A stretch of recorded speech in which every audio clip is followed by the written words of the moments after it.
Can you find JDM cars in London? Let's answer that question. Oh my god. Oh my god, it's a Type R. Let's go find out. But first, if you'll excuse me, I'm gonna say goodbye to my jerk Corolla for the weekend. All right, don't think I abandoned you. I'm gonna miss you so much, okay? All right, thanks. Let's go travel to London now.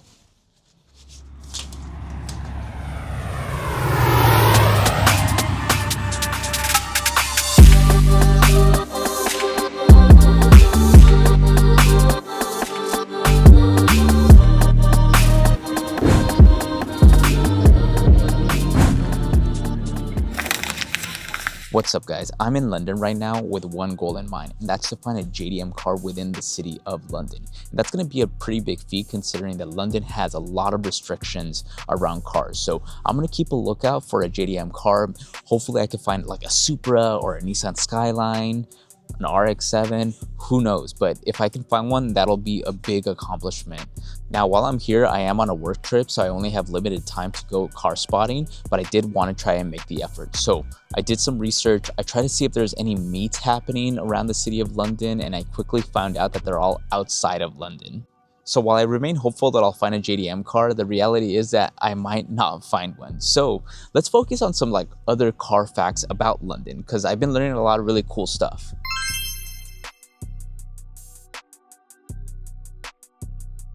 In some parts of central London, parking can cost up to £6 an hour. So really, for a lot of people that live here, having a car is pretty much an inconvenience. Like, who wants to have a car where you have to constantly pay £6 an hour? But with a really great public transportation system, it's the reason why Londoners prefer to take the underground train, buses, taxis to wherever they're going, because having a car really is an inconvenience. So this is the reason why people don't have any huge car meets. It's just so expensive to park your car somewhere and actually have a car meet.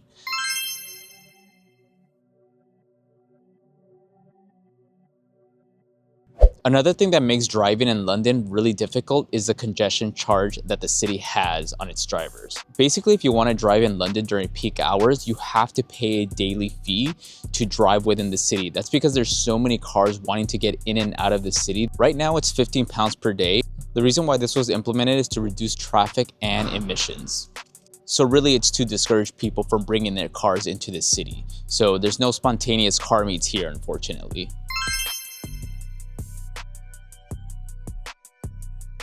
While I might not find some JDM cars around here, the ironic part is that there's still some very luxurious cars that you can find within the city of London. You'll find these cars especially in places like Knightsbridge or Mayfair, but sometimes you'll see cars that are worth $500,000 just parked casually on the street. So the car culture isn't about big car meets, it's more about high-end and luxurious rides and what you can afford here.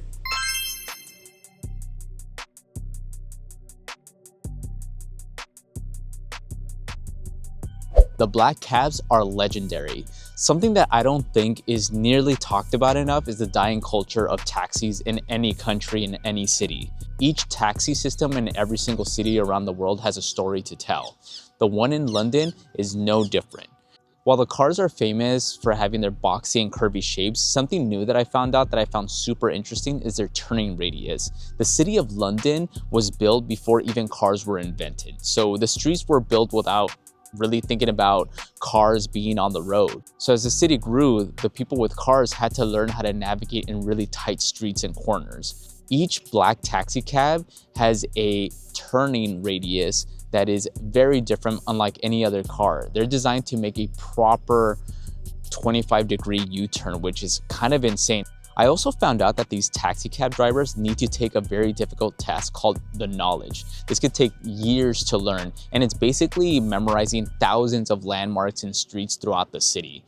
And I think that's pretty cool considering that we rely heavily on navigation these days, and with the prominence of Uber and Lyft, it's very rare when you find someone that really knows their way around without looking at their phone. So next time you get into a taxi cab with one of these guys, just know that you're riding with one of the most detail-oriented people that know the city of London better than anybody else.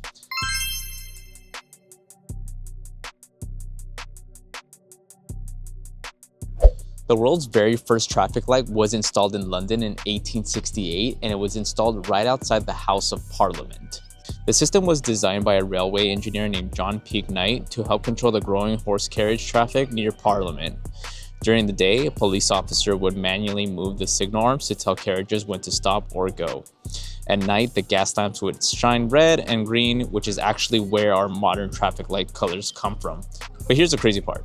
About a month after it was installed, the gas light exploded and injured a police officer, and the system was quickly removed. So the world's first traffic light experiment didn't last long, but it helped inspire the traffic lights we all use over the world today.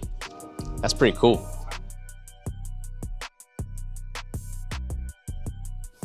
I'm back at my hotel room. It was a great day.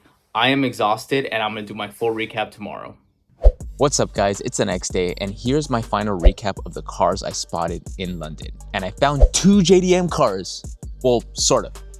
So while I spotted many cool exotic cars in London, my taste is more in JDM cars and rally cars or so I'm gonna focus my preferences on that. And having a GR Corolla myself, I was hoping to spot a GR Yaris as they are available in England, but unfortunately, I only found regular Yarises here. Nonetheless, here are my top 3 favorite cars that I found while in London. Coming in at number 3 is the Ford Focus ST. Oh shit, I found a Focus ST. Not a JDM car, but still pretty cool to see those in the wild. I was not expecting it, but it wanted to be found. It was right when I started my day and I saw it in a stunning orange. I got really excited and I ran after it. I would say this would be about the 2022 model or so. Much like the GR Corolla, this car is fast, impossible to miss, and practical, making it one of the best hot hatches that Ford has ever come out with, and honestly, kind of underrated. Coming in at number 2 was a Honda Civic Type R. Yo, I think I found, oh my god. Oh my god, it's a Type R. I found a hatchback, and I believe the model is an EP3. Now, if you're not a car enthusiast, this might seem like any regular Civic, but honestly, this is one of the most underrated Honda Civics out there. This generation Honda Civic, I would have to guess, came out between 2000 and 2005, and it came with a 2.0 liter K20 engine pushing out about 200 horsepower with about 8,000 RPM redline. And the crazy part, that Honda was probably built in England at the Honda manufacturing UK plant. That's what makes it sort of JDM. Honda obviously has its origins in Japan. They built a plant here in the UK, and they've had much success where they've built some really cool cars here over the years.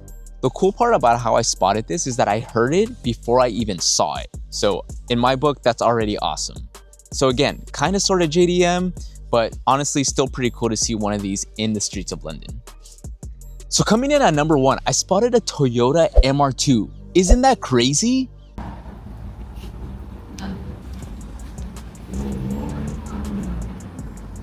It was a red, flashy car that just really caught me by surprise. So if you recall, I couldn't find any car meets that I could find in London as they're not available, but I found out that you could find exotic cars in Mayfair and Knightsbridge. So I walked over to Knightsbridge hoping to spot at least some cool exotic cars.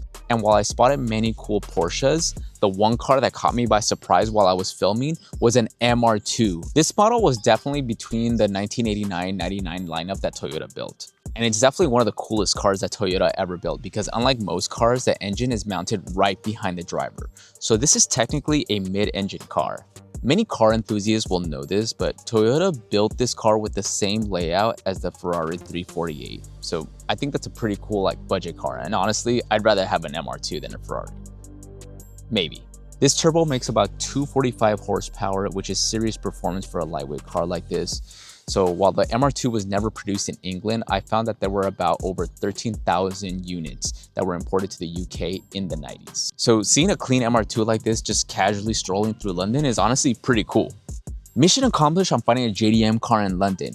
Did you like this content? Because I certainly did. Make sure you like, subscribe, comment below, and if you're from England, let me know what I missed, what I should check out next time I'm around. I'll catch you next time on the next Nazgul Rider video. Cheers, mate.